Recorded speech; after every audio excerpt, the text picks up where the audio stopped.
Estamos Vamos a empezar, recordando. vamos a empezar con la oración de invocación al Espíritu Santo. Ven Espíritu Santo, llena los corazones de tus fieles y enciende en ellos el fuego de tu amor.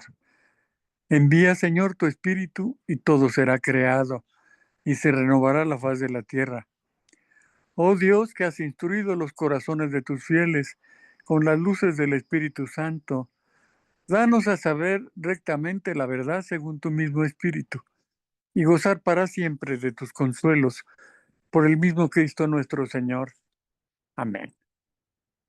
Bueno, vamos a iniciar porque si no luego no alcanzamos a cerrar el tema y yo quisiera cerrar por lo menos el primero de Reyes. Bueno, quedamos en que después de la escuela viene, ya lo sueltan, y ya cada uno tiene que bastarse a sí mismo, se acaba el maná, deja de mandar el maná, deja de mandar el agua, en fin, ya en la conquista de la tierra prometida, ya cada uno se tiene que bastar a sí mismo. Entonces el pueblo entra en esa edad de la pubertad. Después de la escuela ya ellos emprenden ya a caminar solos. Y entonces ya ahí tienen muchas broncas, porque ahí se empiezan a mezclar con las otras personas de los otros pueblos, con las mujeres de otros pueblos, se empiezan a casar entre ellos, se empiezan a meter ídolos.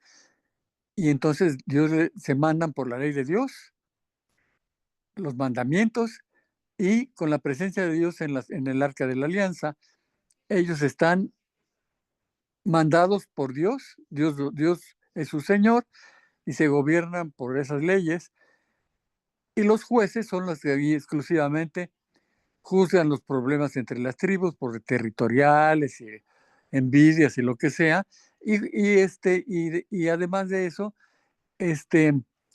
ellos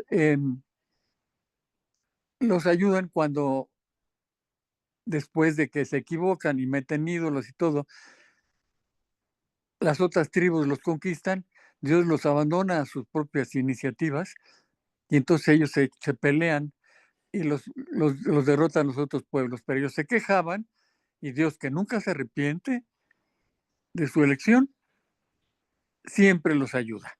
Y el juez los ayuda a recuperar la libertad de fin. Ahí quedamos. Y luego el siguiente periodo es cuando ellos le piden a Samuel que por favor les nombre un rey, que ellos quieren un rey de la tierra. Esa segunda parte ya veíamos que lo que ocurre es que ellos quieren su rey de la tierra, quieren ya no gobernarse por Dios, no ser una teocracia, sino ya una cualquiera de los sistemas que había en la tierra en aquella época, ¿no? Ya no una teocracia, sino un reinado, unos emperadores, un rey de la tierra. Entonces, eso en nosotros, y eso es en lo que quiero recaer, es como sucedió con los reyes en aquella época. Dios les dice, no es a ti a quien rechazan Samuel, dales un rey. Nada más adviérteles lo que les va a pasar. Ya lo vimos la vez pasada, les pasan horrores. ¿Por qué? ¿Qué ocurre cuando una persona es considerada como rey y se le da poder? ¿Qué es lo que ocurre con un rey que es alto, rubio, de ojo azul, fuerte, y todos sus súbditos dicen, ay, qué bonito está, qué bonito eres? ¿Qué es lo que ocurre con él? Pues le dan mucho favoritismo. Y lo que ocurre con él es que dice, ya no se conforma con su mujer. Mm, Dice, yo soy todopoderoso y mira qué lindo soy. Entonces viene otra y otra más y otra aquella y quién sabe qué. Y después, como no le basta inclusive las mujeres que tiene, agarra las de su gente ahí y o sea, las lleva de creadas a su casa. Entonces se vuelve como esos tremendos maridos que tienen 5 familias fuera de la suya, ¿no? ¿Por qué? Porque pues, ellos pueden. Y ellas me conocieron como yo era. Entonces, que se aguante. Todo el machismo y todo eso viene de que la gente considera un rey, ¿no? ¿Y qué sucede con nosotros en nuestro día? Si consideramos a un presidente como rey, que él nos manda y le damos todo el poder, ¿qué es lo que ocurre? Como Peña Nieto. No, y como el peje, ¿qué ocurrió? Él nos prometió que iba a ser diferente, que las cosas, que no era como el peje, que no. Entonces, ¿y qué es lo que hizo?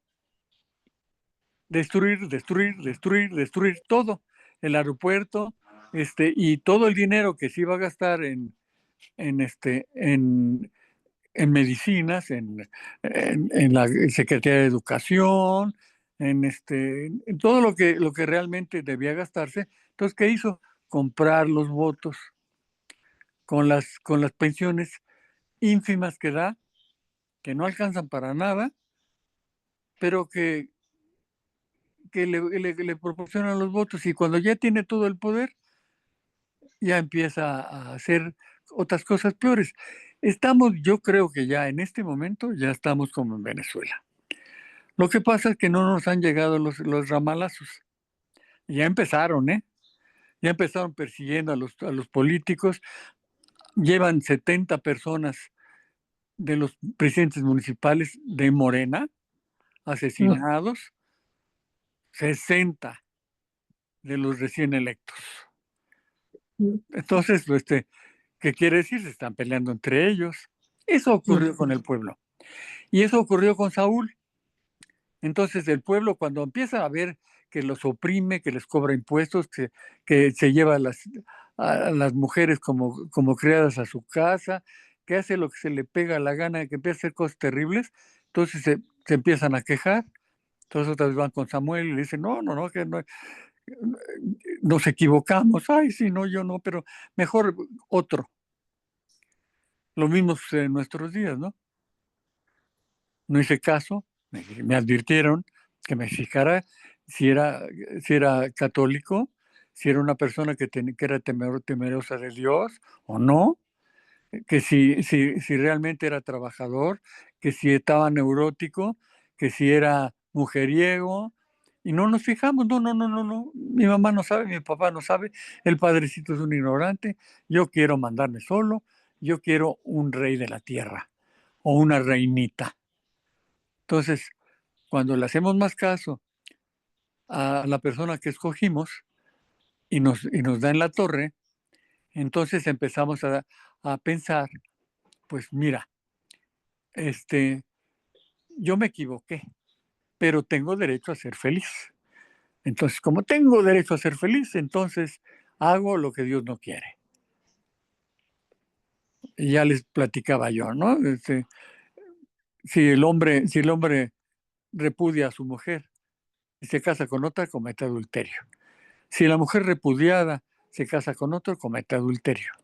O sea, realmente todo está bien, bien especificado por Jesucristo. Entonces, ¿qué hacemos cuando nos equivocamos y tenemos derecho a ser felices? Pues decimos, lo que dice Jesús, pues, no me importa. Yo me caso con este divorciadito o con aquel que no se quiere casar conmigo, me arrejunto. Y entonces viene el primer error, el segundo error y el tercer error.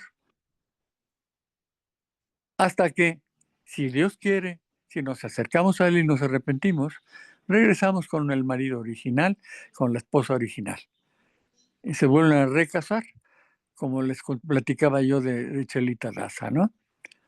Bueno, eso por un lado. Entonces, Saúl les hace tantas cosas, entonces le piden a Samuel y entonces Samuel va y en Belén, en la tribu de Jesé, el papá de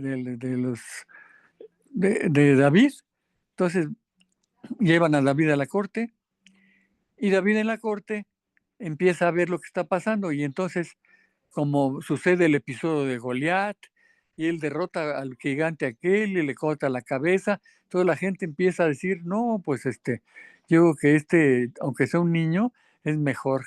Pero como todavía estaba en la corte, entonces Saúl lo trata de matar y Jonatán, uno de los hijos de Saúl, que se había hecho muy amigo, le advierte y entonces huye de la corte y después lo pone en sus manos, o sea, entra al campamento de Saúl y nadie se ha dado cuenta después de una borrachera. Entonces le pone ahí la lanza de Saúl y uno de sus amigos le dice, mátalo, así ya vas a ser tú el rey. Entonces dice, no, yo no voy a matar al ungido de mi Dios. Entonces se lleva la lanza, corta y se sube un cerrito y ya desde allá le grita, Saúl, Saúl, estuviste en mis manos y no te quise matar. Entonces Saúl, después de todo, se arrepiente y todo, pero poco a poco se va dando cuenta de que realmente hay un problema, ¿no? Porque sí, David es el que lo va a reemplazar.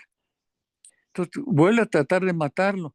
Entonces se vuelve realmente tan tremendo, tan neurótico y hace matazones y todo, que realmente el problema es en el pueblo, es ese. Quiero un Dios, quiero un rey de la tierra, y los reyes de la tierra, todos los de aquella época, todos terminaban haciendo una estatua de ellos, la ponían en el templo y todos sus súbditos los adoraban, se endiosan. Entonces el primer ídolo es ellos mismos y el primer no seguir la voluntad de Dios es esa. Entonces Dios realmente, cuando una gente se aleja de Dios y no oye ni siquiera sus palabras, y no sigue sus mandamientos, entonces Dios los abandona a sus instintos. Entonces ellos solitos empiezan a hacer tantas cosas que su mismo pueblo se empieza a tener problemas y Dios dice, bueno, si tú no me pides ayuda y eres mi enemigo y no estás haciendo mi voluntad, pues órale, éntrale. Y entonces entraban los filisteos y los jebuseos y entonces en una de esas batallas derrotan a Saúl y Saúl se suicida. Pone su espada en el suelo y se avienta sobre la espada. Eso es lo que pasa a los que se enemistan con Dios y quieren ser dioses. Eso es en nuestra época igualito. Si se dan cuenta, ¿no? El hombre que se endiosa y que después, al momento de que llegan al entierro de la persona, porque mueren jóvenes y mueren de mala manera. Cuando llegan hay 3 familias, entonces los hijos se dan cuenta, entonces es una destrucción y termina la gente viendo que el mundo es tan horrible que entonces no se quieren casar. Y cuando se quieren casar no quieren tener hijos. Y cuando los tienen por accidente, los quieren matar. Eso es el problema de no tener a Dios como el Señor. Aceptamos que nos salve, pero no queremos sus mandatos. Entonces, al desobedecer sus mandatos, vienen los problemas. Y bueno, muere Saúl y David entra en acción. David, un hombre bueno, que escuchaba lo que Samuel le decía, que seguía la voluntad de Dios. Inclusive quiso David hacer un templo para no tener el arca de la alianza, no tener una tienda de campaña, sino hacerle una construcción especial donde pudiera estar la Shekinah, la presencia de Dios. Pero Dios no se lo permite. Él no entiende por qué. Pero es que en realidad David, en su inmadurez, a pesar de que a él se le atribuyen los salmos, o sea, era un gran poeta, tocaba los instrumentos musicales, bailaba y ofrecía los sacrificios a Dios y era ayudado en las batallas y todo, pero era inmaduro. En su inmadurez vuelve a a pensar como cualquier rey de la tierra, ¿no? Una de las principales cosas, hace varias cosas, pero una de las principales y la más terrible es cuando manda su ejército a combatir, y siempre triunfaba su ejército porque Dios estaba con él. Entonces él se queda en su palacio y manda a sus generales, a Jeroboam, y lo manda allá. Y entonces, un día está en su palacio, así todo tranquilo y felizote, se asoma y ve a Betsabé, la hija de Uriel elitita, uno de sus generales, y dice que me la traigan a mi casa. Entonces la hace suya y queda embarazada. Entonces ahí ya había roto la ley de Dios, ¿no? Sí, sí. Y aparte de todo, ni siquiera es la única. O sea, la Biblia lo dice, y ahorita ustedes lo pueden ver, tenía 700 esposas. Número simbólico, 700 quiere decir todas, las que se le pegaba la gana. Pero las 700 no se le hacían suficientes. Se le antoja a la esposa de su general y ahí sí comete adulterio. Y como queda embarazada, entonces tenían, de acuerdo a la ley, tenían que sacar a esa mujer adúltera de las murallas de la ciudad y matarla a pedradas. Eso era la ley. Entonces él dice, no, pero ¿cómo voy a matarla?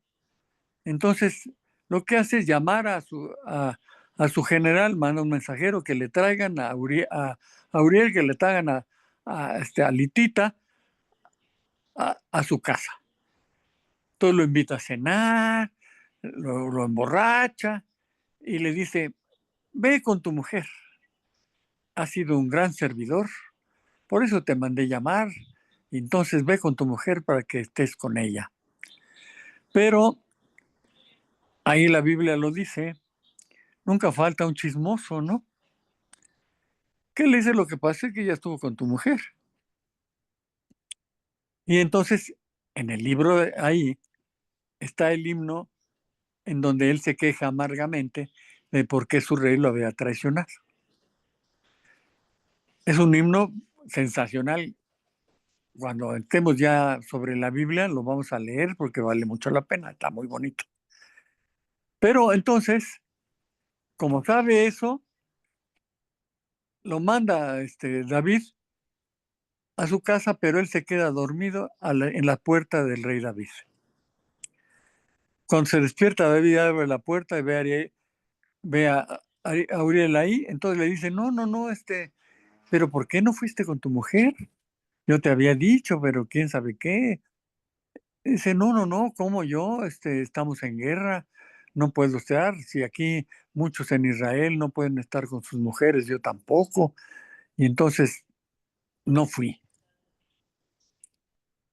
Entonces lo vuelve a emborrachar y todo, y no puede hacerlo. Entonces, ¿qué es lo que decide? David, el bueno, la gente que habla de Dios y toca el arpa y todo, ese tan bonito, dice, manda a llamar a su general y le dice, oye, llévate a Uriel, llévate y lo pongo en la batalla, en lo más profundo de la próxima batalla, y retírate para que lo maten. Y le vamos a hacer un funeral de héroe de la patria. Entonces todos van a saber que era un gran hombre y todo, y entonces, fíjate lo que hace, ¿no? Lo manda a matar para quedarse con su mujer. Eso es lo que hacen cuando tú te endiosas, cuando reemplazas a Dios y puedes hacer lo que se te pegue tu gana. El adolescente que no quiere gobernarse por la ley de Dios. Entonces lo mata y le hace los funerales. Pero entonces Dios le manda al profeta Natán y le platica a David dice, había un hombre rico, que tenía un siervo que tenía una ovejita de 1 año, blanca, pura, maravillosa ovejita, y entonces él hasta se dormía con ella porque la amaba. Entonces, un día que su amo tiene un banquete, en lugar de matar a una de sus ovejas, le quita su oveja a él y la mata para darla como banquete a sus invitados. ¿Qué piensas de ese hombre? Entonces David se rasga las vestiduras y dice, ese hombre es reo de muerte.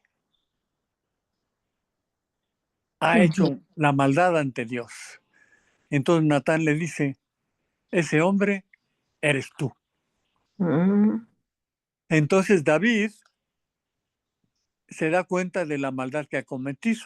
No solo cometió adulterio, sino mandó matar al marido para quedarse de todas maneras con una mujer que ni siquiera era israelita, era hitita, era de los del norte. Entonces, el problema ahí está tremendo. Entonces le cae el 20 de la maldad que ha cometido y entonces se rasga las vestiduras, se echa ceniza en la cabeza, se viste de sayal y hace penitencia. Pero ya el profeta Natán le dice, por haber hecho eso, tu descendencia, o sea, el hijo que había engendrado con Betsabé, se muere. Pero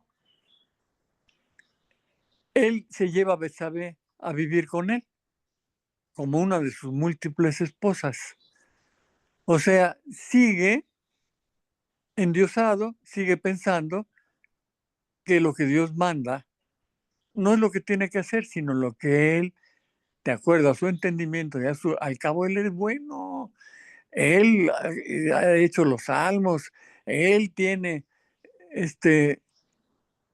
a tal grado se sentía bueno que un día que en una batalla sus hombres tienen hambre, entonces se coma los panes de la propiciación que están adentro del templo, que no se podía comer nadie más que los sacerdotes, que tenían adentro en donde estaba el Arca de la Alianza, en el Santa Sanctorum.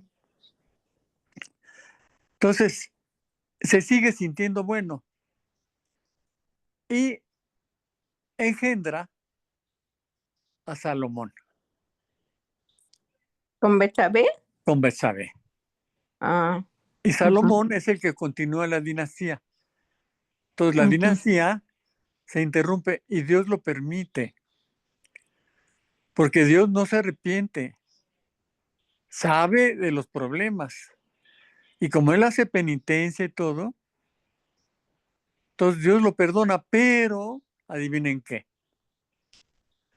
Su hijo, el que realmente tenía que ser el heredero y el que recibiera el reino, el reinado,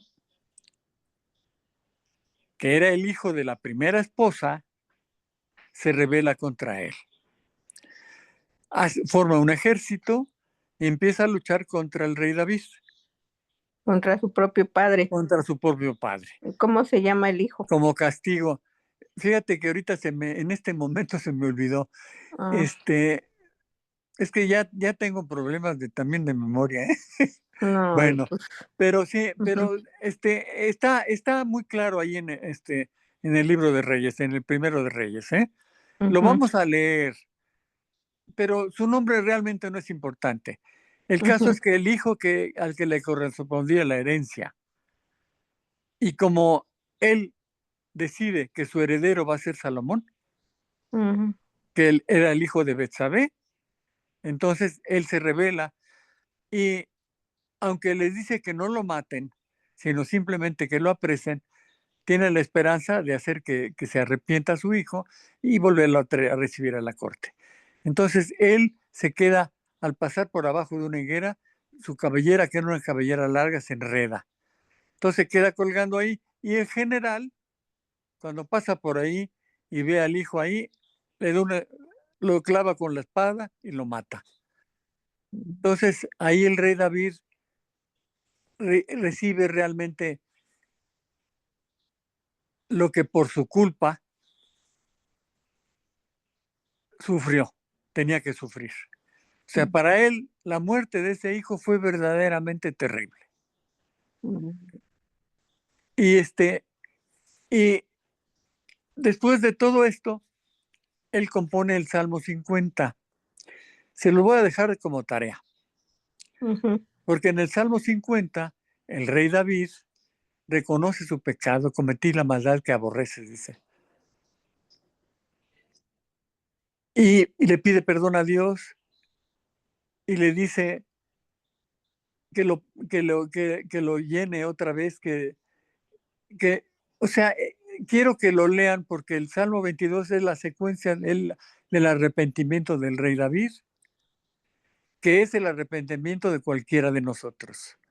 ¿Salmo 22 o Salmo Salmo 50? 50. Salmo Ah. 50. Ujú, ¿Sí? ujú, Entonces, ese no se los explico ahorita porque es muy largo, pero vale muchísimo la pena. Se los dejo como tarea para ujú, esta sesión. ujú, Léanlo, es como David reconoce su pecado, como dice, refuérzame, como dice, mira que en culpa ya nací, pecador me concibió mi madre, pero tú eres misericordioso. O sea, el Salmo 50 es cómo se va arrepintiendo, cómo quiere reparar su falta, ayudando a los demás, haciendo que entiendan, y termina realmente haciendo sacrificios a Dios, y esos sacrificios, además del sacrificio, implican también la restauración de Jerusalén. ujú, O sea, el Salmo 50 es maravilloso porque es la historia de cómo David se da cuenta del gran pecado que cometió y cómo sufre intensamente porque es su hijo el que es muerto por su general, pero todo el peso de la culpa recae en él. ujú, Pero ahí no ahí no termina la historia. Salomón, de todas maneras, como es su hijo favorito y Betsabé es su favorita, entonces él decide que va a ser su sucesor. Eso le hace perder fama en su pueblo, le trae unas broncas tremendas y hace que mucha gente se moleste con él y todo. Pero Salomón, antes de que lo unjan como rey, le pide a Dios sabiduría para que él pueda actuar y reinar con justicia. Y entonces ya en sabiduría de Salomón se acuerdan de que llega una señora, digan dos señoras reclamando a un niño como su hijo. ujú, Y él dice que agarren al niño y lo partan en dos y le den una mitad a cada una. ujú, Entonces la que era la verdadera madre dice no, que no lo maten, dáselo a ella. Entonces así se da Salomón con su sabiduría, se da cuenta de que es la verdadera madre. Entonces ya hace justicia. Y así hay varias cosas en la Biblia. Se es prolijo, ahorita le está dando un panorama nada más, ¿sí? Lo vamos a leer con el tiempo porque de ahí vamos a sacar también tremendas enseñanzas. Entonces, Dios le da la sabiduría y lo ungen como rey. Y adivinen qué pasa cuando él se siente bueno y realmente hace lo que él quiere, porque es poderoso y además es sabio. O sea, la como nos pasa, soberbia. igual que nos pasa a nosotros, ¿no? Entonces, ¿qué le pasó a Salomón? Pues imagínense cuántas esposas se consiguió, Díganme qué número. No, no sé. 700, ¿no? Todas. Y llega la reina de Saba, que es la reina de... Saba es el Yemen del sur, el que está hasta el sur de... que ahorita son los sunitas, que son tremendos. Llega la reina de Saba, muy rica y todo, llega a ver a Salomón por la fama de que él tenía de sabiduría. Y entonces dice, oh, la reina de Saba. Bueno, pues, ¿qué creen? Anda con ella, ¿no? Mm, Entonces, se llena de lo mismo. ¿Y qué es lo que hace? Él empieza a combatir y hace lo mismo de los que se endiosan, ¿no? Dicen, por ejemplo, hizo unas caballerizas en Megiddo que tenía 700 carros de guerra y tenía, o sea, eran una obra verdaderamente faraónica. Entonces, para todo eso, ¿qué necesita? Pues sacarle el dinero a su pueblo, ¿no? Entonces, se olvida de su justicia y él considera la justicia simplemente como parte de su sabiduría, pero su sabiduría se corrompe con otros dioses. Entonces, lo mismo sucede a nosotros. Yo ya estoy, voy a la iglesia, a misa todos los domingos, soy bueno, pero entonces ya llega un momento en que siento que ya no necesito a Dios, yo sé todo lo que necesito saber y yo pues, sigo los mandamientos y hago lo que voy bien y todo. ¿Qué pasa?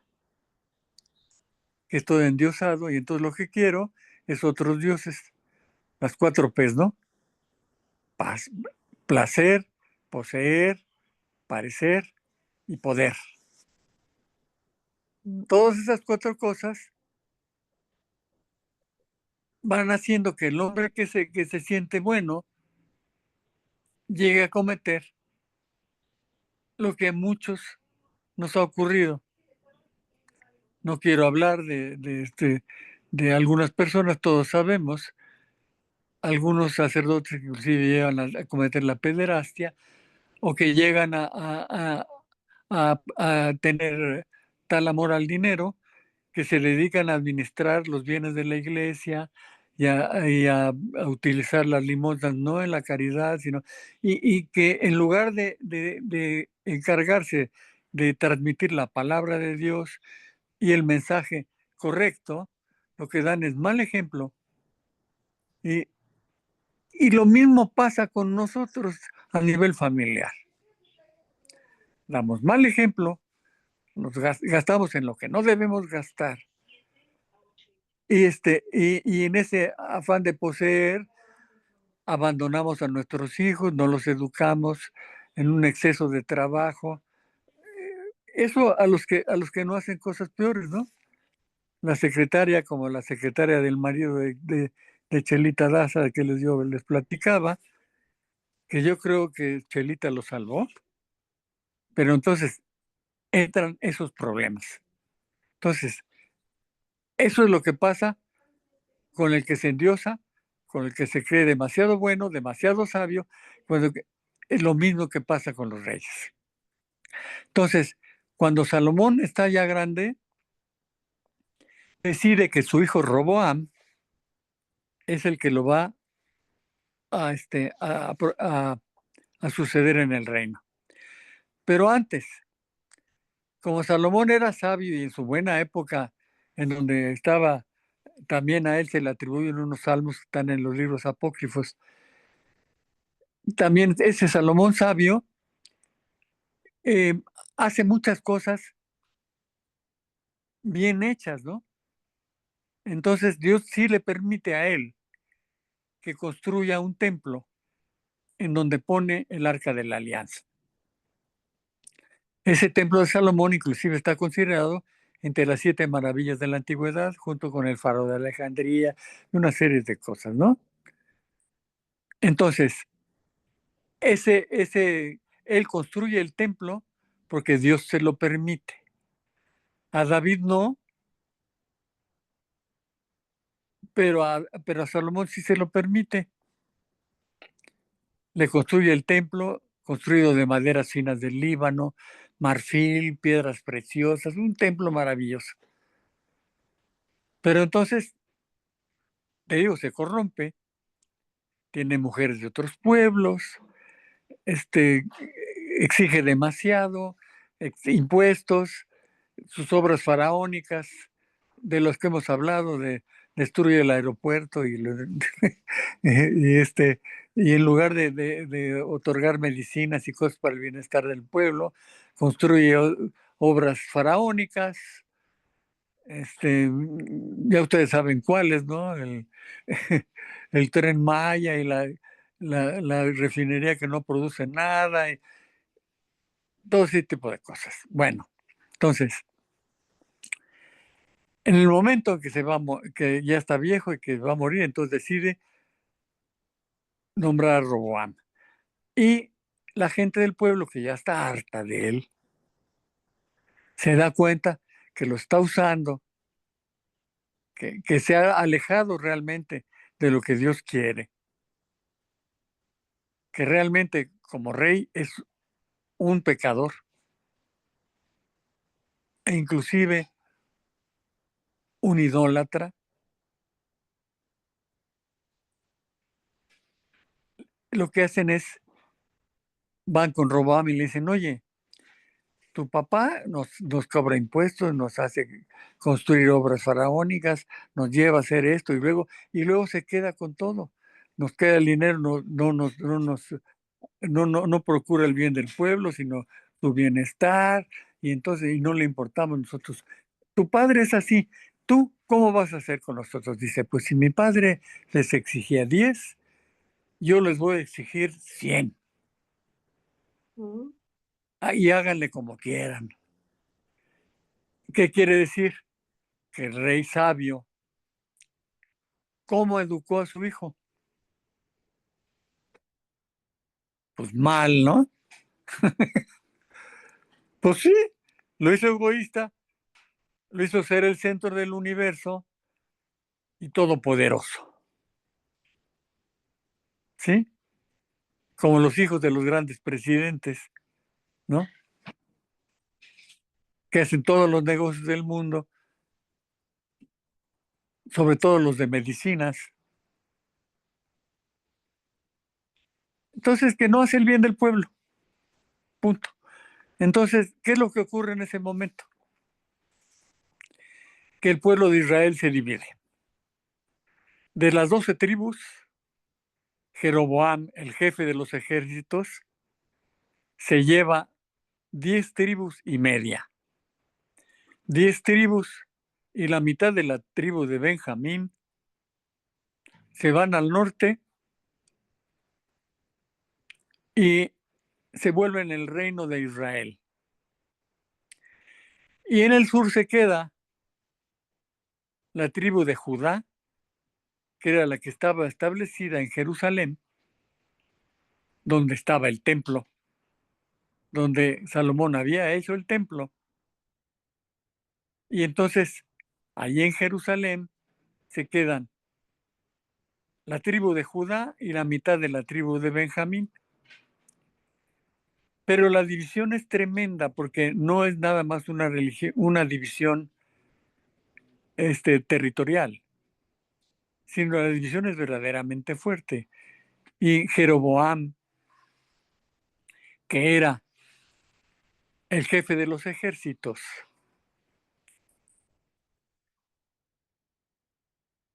se va al norte y se empieza a tener mujeres de los pueblos del norte donde él se va, y como llevaba un ejército ahí podía hacerlo, y entonces se vuelve el rey más idólatra de todos los reyes de Israel de todos los tiempos. Entonces ahí entra el pueblo en la siguiente división. Entonces ya no es la adolescencia como en la primera etapa del reino, sino es ya más maduros, es la madurez. pero es ya la juventud más bien, la época de juventud. Entonces, en esa juventud, el hombre que se siente poderoso en dinero, en posesiones y en sexualidad, ahí el problema es que ya de plano hace un lado a Yahvé en el reino del norte y mete los dioses de los otros pueblos, los Baales, Astarte, Moloch, todos los dioses de las otras, de las esposas que él tiene, bueno, tremendo, ¿no? Y entonces ahí empieza la siguiente etapa del reino, la juventud. Juventud no madura, que se manda sola, que se siente poderosa y que ya no piensa en Dios para nada. Y que menos le consulta a Yahvé para nada. Hace las cosas como quiere y este es un dicho muy, muy chistoso, ¿no? Se va para el norte y se mezcla con otros dioses. Y es chistoso, pero hasta geográficamente eso tiene mucho que ver, ¿eh? Los que están meridionales, Inglaterra, no Inglaterra, Italia, todos los, y el norte de África, este, son gente que toma más en cuenta a Dios, y los que se van al norte son salvajitos. Son muy técnicos, progresan en muchos, pero no, su ciencia es una ciencia terrenal, no es una ciencia que lleve a Dios. Entonces, en esa madurez echan a perder.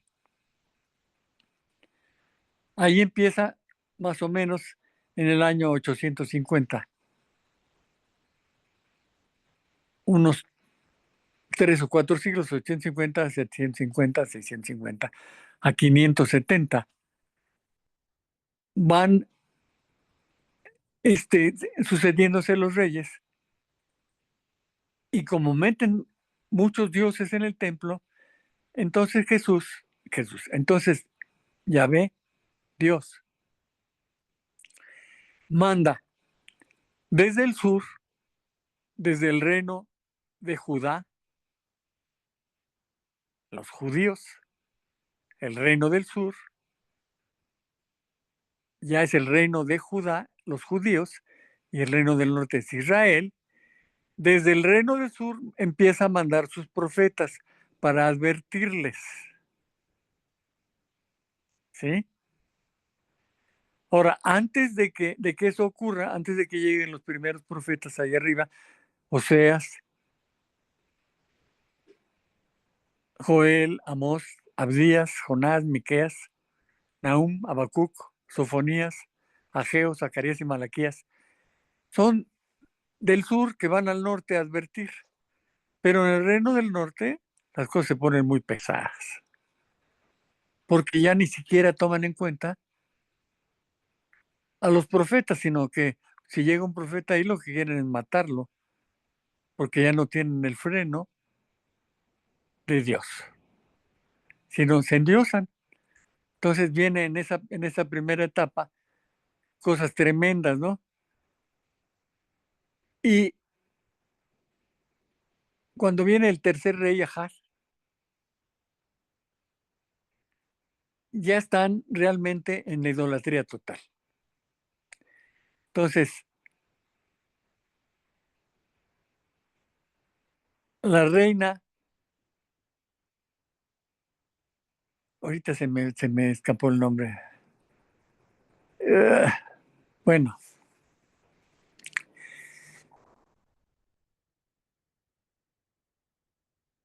la reina ya tiene metidos a los Baales en el templo. En el norte ya hacen su propio templo y tienen sus dioses.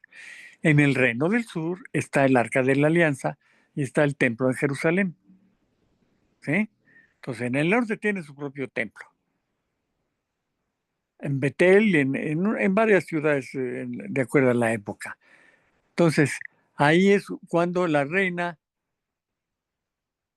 le dice al rey, oye, al rey se le antoja este, un viñedo que hay cerca de sus tierras. Entonces, en Nabot. Entonces, dice, yo quiero esas tierras. Dice, pues tú eres el rey, le dice ella. Agarras, lo matas y te quedas con sus tierras. Y de hecho lo mata, ¿no?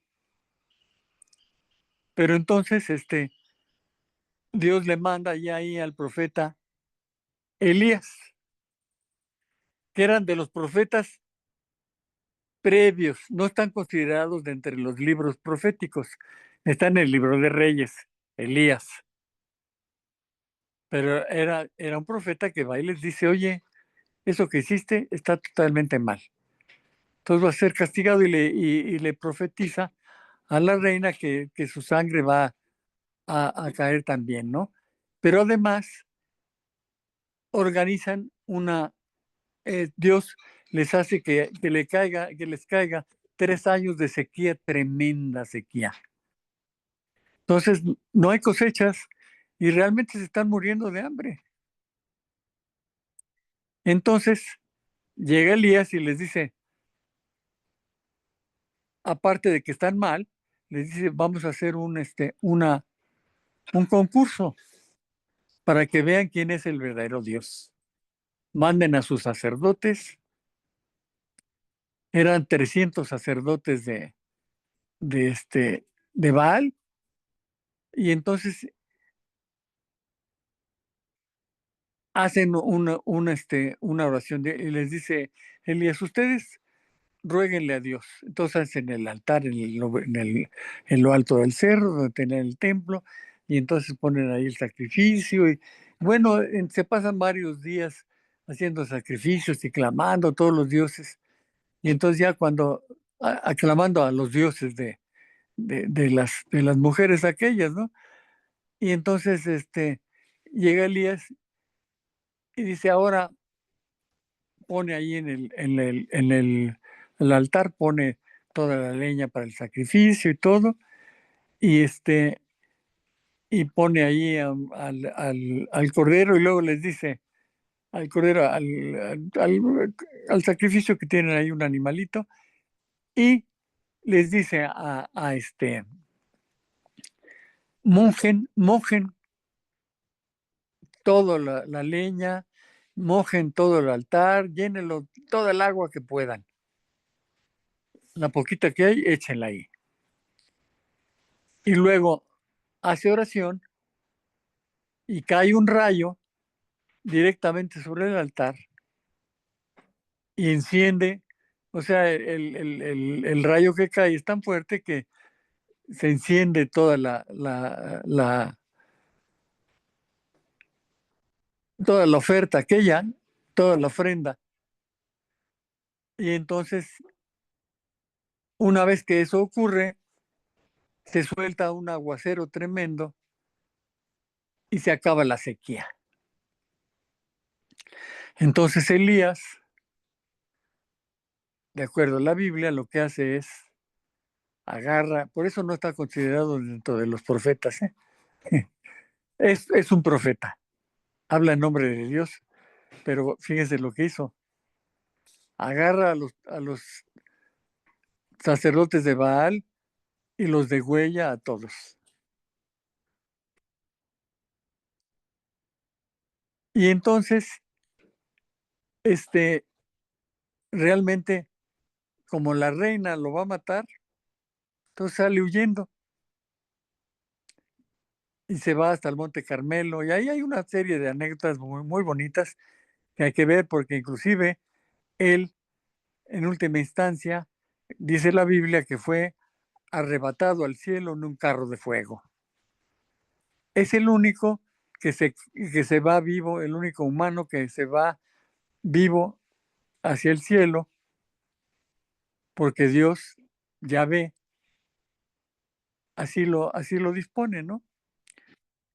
Luego viene Eliseo, igual tiene el mismo problema, Pero entonces ya a la reina,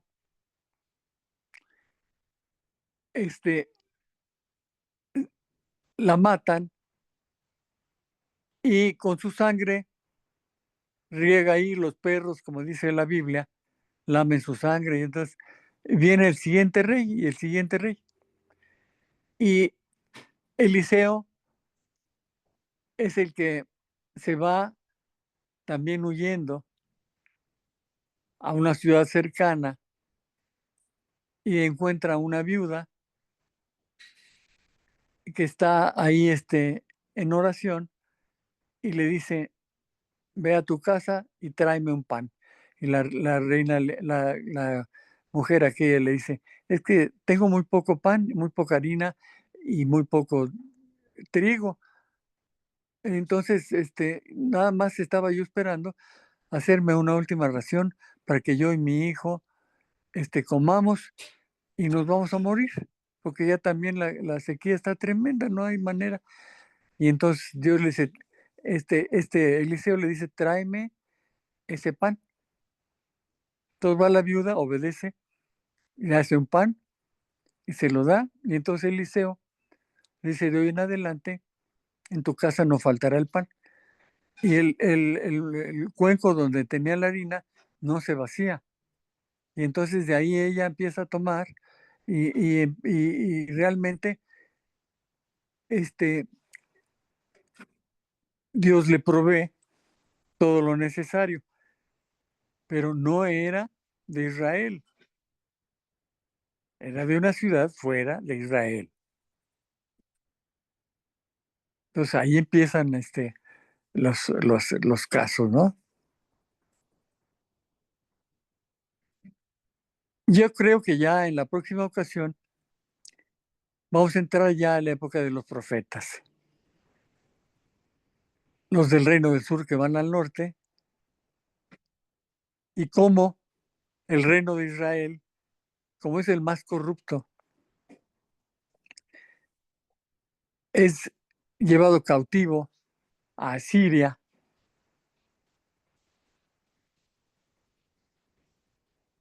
y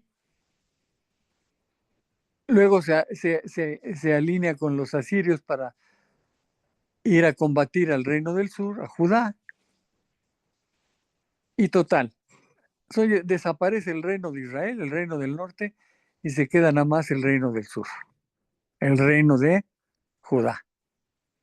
Pero ahí también hay perversión y hay problema.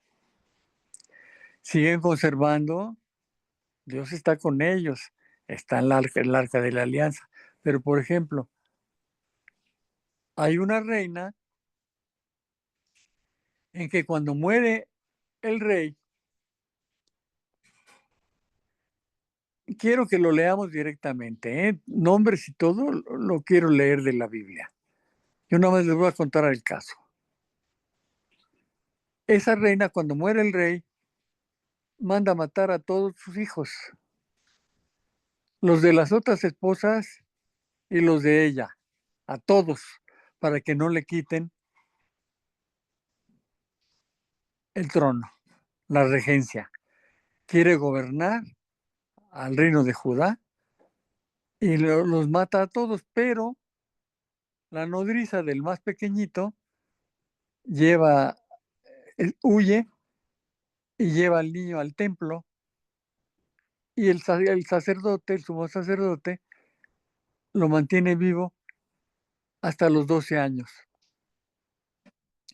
Cuando nace el niño, lo lleva, lo presenta al pueblo y matan a la reina malvada aquella. Igual, los perros lamen su sangre y todo, ¿no? Y entonces lo nombran rey cuando apenas tenía 12 años. Entonces ahí empezamos a ver todo ese drama. El reino del norte desaparece, Israel son llevados todos cautivos. Y el reino del sur, hay algunos que se arrepienten, que el rey Josías, por ejemplo, pero mueren pronto, lo matan los egipcios, y ya en la segunda parte, antes de la muerte, de que le den muerte a los egipcios, en la segunda parte de su reinado, él también empieza a equivocarse. Entonces, aunque era un gran reformador y quería componer las cosas, no termina componiéndolas. Todo esto se lo estoy platicando como una historia para que vean cómo tanto el Reino del Norte como el Reino del Sur son llevados cautivos. El Reino del Norte a Siria, el Reino del Sur a Babilonia con Nabucodonosor, pero los únicos que regresan cuando Ciro los libera, después de 40 años de cautividad en Babilonia, pues regresan a reconstruir las murallas de Jerusalén, regresan con Esdras, primero a reconstruir el templo, y ahí solo hay dos reyes más, y ahí se acaba el reinado. Primero entran a reinar los generales de Alejandro Magno, y luego los que pone como gobernantes Dios, los de Asiria. O sea, vamos viendo ya individualmente cómo sucede aquello hasta llegar a Jesucristo. Pero es importante que yo les diga que esa época del reino de los reyes, la segunda época, es la madurez. O sea, en realidad, sí creen en Yahvé. Sí lo tienen presente, pero les importan más los negocios, su prosperidad, y hacen un montón de cosas que son contrarias a la voluntad de Dios. Pero Dios, al enviar a sus profetas, rescata una y otra vez a su pueblo, una y otra vez, hasta que de plano no son rescatables y acaba con el reino del norte, y luego son cautivos a Babilonia los del reino del sur.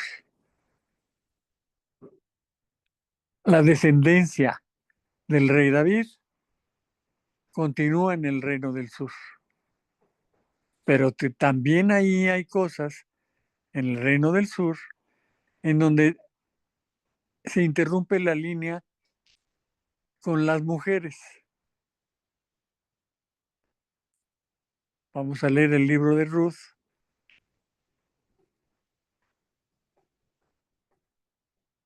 en donde sí continúa la descendencia, porque la descendencia estaba en los hombres, pero la mujer no era israelita. Pero de ahí, del rey David, hasta que termina el reino, son 14 generaciones. Y ahí se establecen en los evangelios la descendencia directa de Adán y Eva, desde Adán y Eva hasta Jesús. Son 3 veces 14 generaciones. Entonces, desde Adán, ellos tienen esas generaciones, pero son, en los casos de lo prehistórico, son personajes de los que tenían nombre, pero se les atribuye edades muy grandes, y después ya en la época histórica, ya vemos si viven mucho, y siempre las siguientes generaciones son comandadas por Dios, porque Dios le manda a una mujer estéril que dé a luz, y se prolongan las generaciones hasta Jesucristo. El rey David hasta Jesucristo a través de los reyes de Judá. Entonces, Israel es las 12 tribus. Judá es nada más la única tribu que permaneció fiel, pero que tuvo también debilidades. Nada más les voy a platicar una primera cosa. Y con eso terminamos la sesión hoy. El primero de los profetas, el primer libro que menciona en la Biblia es Oseas. Entonces Dios se dirige a Oseas y le dice, le ordena que se case con una prostituta, que va a tener con ella 2 hijas, una la repudiada y otra la abandonada. Tiene su nombre en el hebreo, ¿no? Y dice, esa mujer te va a ser infiel, pero tú la vas a buscar. Y el discurso de Dios Padre es maravilloso, dice, lo llevaré al desierto, la llevaré al desierto y le hablaré de mi amor, la seduciré, la llevaré de nuevo al hogar y la restituiré y la restableceré. Cuando yo haga eso, ustedes serán mi pueblo y yo seré su Dios. Y le dice a Oseas, yo quiero que tú tengas esa experiencia de casarte con una prostituta y de que tú la repongas, de que la restablezcas, que la busques y que la restaures, porque quiero que te des cuenta de lo que yo siento con mi pueblo. Él da una imagen de su relación con el pueblo como él, como el marido, e Israel como la esposa infiel, la ramera, la prostituta. Dice, quiero que tú sientas para que prediques con fuerza. Lo que te estoy diciendo, quiero que tú sientas lo que yo siento. Cuando mi pueblo se va con otros dioses y se prostituye en pos de ellos. Y ahí lo dejamos. En la próxima sesión vamos a hacer una sesión abuelo de pájaro, igual, sobre algunos de los reyes, para que veamos cómo en 350 años de infidelidades, Dios determina usar a otras naciones para quitarles su territorio, quitarles la Jerusalén y quitarles todo el territorio de Canaán, porque se han prostituido y han sido un pueblo infiel, un pueblo de corazón duro, un pueblo de dura cerviz que no inclina la cabeza ante el Señor. Entonces, en la próxima sesión vamos a ver la madurez de los tiempos, que son reparación del daño y son sufrimiento del pueblo, hasta llegar a la nueva y eterna alianza, la plenitud de los tiempos, cuando Jesús nos rescata. Entonces, la próxima vez vemos Segundo de Reyes. Si quieren echarle una leidita, no es un libro muy grande si tienen tiempo, echen una leidita. ¿Sí? Reino del Norte, Israel 10 tribus y media. Reino del Sur, Judá, la tribu de Judá y mitad de la tribu de Benjamín. Bueno, entonces si quieren, ya puedes apagar